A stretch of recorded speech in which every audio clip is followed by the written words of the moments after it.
దేశమంతా మాట్లాడుకుంటున్న నిమిషా ప్రియ ఎవరు? తన మీద ఉన్న కేసు ఏంటి? ఉరి శిక్ష ఎందుకు వేశారు? బ్లడ్ మనీ అంటే ఏంటి? ఇప్పుడు ఉరి శిక్ష ఎందుకు వాయిదా వేశారు? మళ్ళీ శిక్ష పడుతుందా లేదా రద్దు చేస్తారా? ఈ ఇన్సిడెంట్ నుండి మనం ఏం నేర్చుకోవాలనేది మనం ఈ వీడియో ద్వారా తెలుసుకోబోతున్నాం. అంతకన్నా ముందు ఇలాంటి ఇంట్రెస్టింగ్ కంటెంట్స్ అందిస్తున్న మా ఛానల్ ని ఒకసారి సబ్స్క్రైబ్ చేసుకోండి. నిమిషా ప్రియ 1989 జనవరి 1న కేరళలోని పాలక్కాడ్ జిల్లాలోని కొల్లెంగోడ్ జన్మించింది. ఆమె ఒక పేద కుటుంబంలో పెరిగింది. ఆమె తల్లిదండ్రులు ఇంటి పని మనిషిగా పనిచేసేవారు. స్థానిక చర్చి ఆర్థిక సహాయంతో నిమిషా నర్సింగ్ కోర్సు పూర్తి చేసింది. అయితే కేరళలో నర్సుగా ఉద్యోగం పొందడానికి అవసరమైన స్కూల్ లీవింగ్ ఎగ్జామ్ లో పాస్ అవ్వలేదు. ఇక్కడ ఉంటే పెద్ద జాబ్స్ రావని మెరుగైన జీవనం కోసం 2008లో ఆమె యెమెన్ కు వలస వెళ్లింది. అక్కడ ఆమె సనా నగరంలోని ఒక ప్రభుత్వ ఆసుపత్రిలో నర్సుగా పనిచేసింది. 2011లో ఆమె తిరిగి కేరళకు వచ్చి టోనీ థామస్ ను వివాహం చేసుకుంది. తిరిగి యెమెన్ వెళ్ళాక వారికి ఒక కూతురు పుట్టింది. ఉన్న ఎక్స్పీరియన్స్ తో అక్కడ ఒక క్లినిక్ పెట్టి అక్కడే సెటిల్ అవ్వాలని అనుకున్నారు. కానీ 2014లో యెమెన్ లో పౌర యుద్ధం తీవ్రమవడంతో ఆమె భర్త మరియు కుమార్తె ఆర్థిక సమస్యలు మరియు భద్రతా కారణాల వల్ల తిరిగి ఇండియాకు వచ్చారు. అయితే నిమిషా యెమెన్ లో ఉండి తన సొంత క్లినిక్ ను ప్రారంభించాలని నిర్ణయించింది. యెమెన్ చట్ట ప్రకారం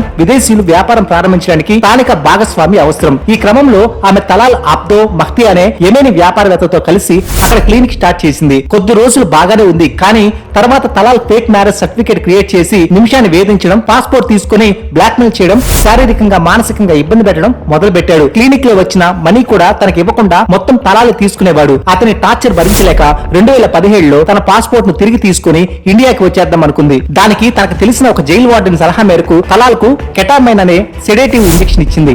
అది ఓవర్ డోస్ అయ్యి అతను మరణించాడు. దాని తర్వాత ఆమె భయంతో అతని శవాన్ని ముక్కలు ముక్కలుగా కట్ చేసి ఒక నీటి ట్యాంక్ లో పడేసింది. తర్వాత నిమిషా యెమెన్ నుండి తప్పించుకునే ప్రయత్నంలో సౌదీ అరేబియా సరిహద్దు వద్ద పట్టుబడింది. 2018లో ఆమెపై హత్యనేరం కింద కేసు నమోదై 2020లో సనా ట్రయల్ కోర్టు ఆమెకు మరణశిక్ష విధించింది. దానికి ప్రధాన కారణం ఆమె ఉద్దేశపూర్వకంగా కాకుండా తన పాస్పోర్ట్ తిరిగి పొందేందుకు సెడేటివ్ ఇచ్చినట్లు వాదించినప్పటికీ సరైన ఆధారాలు లేక కోర్టు ఆమె నేరాన్ని ఉద్దేశపూర్వక హత్యగా పరిగణించి ఆమెకు మరణశిక్ష విధించింది. ఆమె విచారణ పూర్తిగా అరబిక్ భాషలో జరిగింది మరియు ఆమెకు ఇంటర్ప్రెటర్ లేదా సరైన లాయర్ అందుబాటులో లేరని ఆమె మద్దతుదారులు ఆరోపించారు. ఈ కారణంతో ఆమెకు న్యాయమైన విచారణ జరగలేదని వాదనలు కూడా ఉన్నాయి. కానీ 2023లో యెమెన్ సుప్రీం జ్యుడిషియల్ కౌన్సిల్ ఈ తీర్పుని సమర్థించింది. అయితే బ్లడ్ మనీ చెల్లించడం ద్వారా శిక్షను రద్దు చేసే అవకాశాన్ని కూడా ఇచ్చింది. షరియా చట్ట ప్రకారం బ్లడ్ మనీ లేదా దియా అనేది హత్య వంటి తీవ్రమైన నేరాల్లో బాధితుడి కుటుంబానికి నష్టపరిహారంగా చెల్లించే ఆర్థిక సహాయం. ఈ చట్టం కిసాస్ ఒక కన్నుకు ఒక కన్ను అనే సూత్రంపై ఆధారపడి ఉంటుంది. దీని ప్రకారం బాధితుడి కుటుంబం నేరస్తుడి మరణ శిక్షను డిమాండ్ చేయవచ్చు కూడా. అయితే దియా చెల్లించడం ద్వారా బాధితుడి కుటుంబం క్షమాపణ అందించి మరణ శిక్షను రద్దు చేయవచ్చు. ఈ ఆలోచన ఖురాన్ లోని 4వ అధ్యాయం 92వ వచనంలో పేర్కొనబడింది. నిమిషా కేసులో $3 లక్షల నుండి $1 మిలియన్ వరకు ఉంటుందని ఒక అంచనా వేశారు. అయితే బ్లడ్ మనీ చెల్లించడం వల్ల నిందితుడు పూర్తిగా విడుదలవుతాడని హామీ లేదు. కొన్ని సందర్భాల్లో బాధిత కుటుంబం దియాను అంగీకరించినప్పటికీ నిందితులు జైలు శిక్షను కొనసాగించవలసి ఉంటుంది.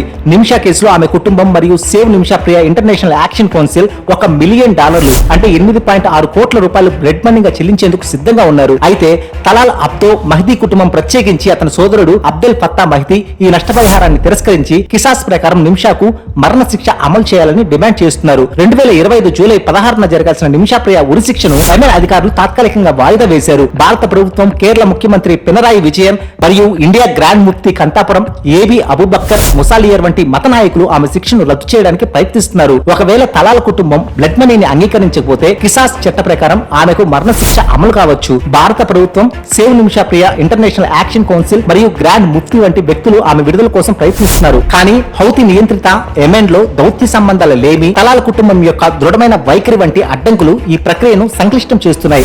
నిమిషా ప్రియ కేసు ఒక వ్యక్తిగత విషాదం మాత్రమే కాదు, ఇది విదేశాలలో పనిచేసే భారతీయులు ఎదుర్కొనే సవాళ్లను, షరియా చట్టం యొక్క సంక్లిష్టతను మరియు దౌత్య సంబంధాల లోపాలను హైలైట్ చేస్తుంది. ఆమె కుటుంబం, మద్దతుదారులు మరియు భారత ప్రభుత్వం ఆమెను రక్షించేందుకు అన్ని సాధ్యమైన ప్రయత్నాలు చేస్తున్నప్పటికీ తలాల్ కుటుంబం యొక్క నిర్ణయం ఆమె భవిష్యత్తును నిర్ణయిస్తుంది. ఈ కేసు మానవత్వం, న్యాయం మరియు క్షమాపణ మీద ఆధారపడి ఉంది. నిమిషా ప్రియకి శిక్ష రద్దయినా తన భర్త కూతురుతో మళ్ళీ కొత్త జీవితాన్ని ప్రారంభించాలని మనస్ఫూర్తిగా కోరుకుంటున్నారు చాలా మంది కూడా. ఇలాంటి మంచి కంటెంట్స్ అందిస్తున్న మా ఛానల్ ని సబ్స్క్రైబ్ చేసుకోండి. మరి యెమెన్ ఉరి శిక్షపై మీ అభిప్రాయాన్ని కామెంట్ రూపంలో మాకు తెలియజేయండి. అంతకన్నా ముందు ఈ ఛానల్ ని ఒకసారి సబ్స్క్రైబ్ చేసుకోండి. ఈ వీడియో మీకు నచ్చినట్లయితే లైక్ చేయండి, కామెంట్ చేయండి, షేర్ చేయండి.